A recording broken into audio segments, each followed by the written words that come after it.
Hi, I am Dr. Matt Lilly, orthopedic surgeon at the center. You are at risk for a blood clot after joint replacement. Take your blood thinner as directed and record usage on your tracking log in your total joint guide. Signs of a blood clot are worsening swelling, calf pain, and tenderness. Call our office if the swelling does not decrease with elevation, or if you develop calf pain or tenderness, or if you feel a knot in your calf or inner thigh. Constipation can be caused by opioid pain medication, inactivity, less fluids, and less food.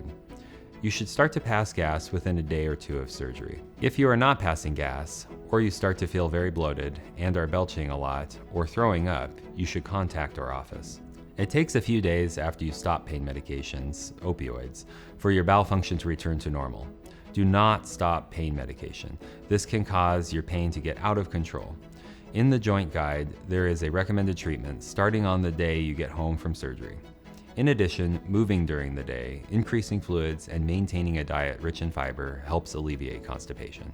Your surgeon will provide you with specific instructions regarding your dressing. For most patients, you are able to remove the dressing after 5 days. You can shower with your dressing on, but try to keep it dry. Some swelling and bruising is completely normal. The bruising may even get worse for a few days before it gets better. If you had a direct anterior hip replacement, you should keep your dressing in place for 2 weeks after surgery. You can begin to shower 1 week after surgery with the waterproof dressing in place. If the bandage under the dressing gets wet, it should be changed. Thank you for watching. It is important to watch all of these videos to prepare for your upcoming surgery. If you have questions, give us a call at 541-382-3344.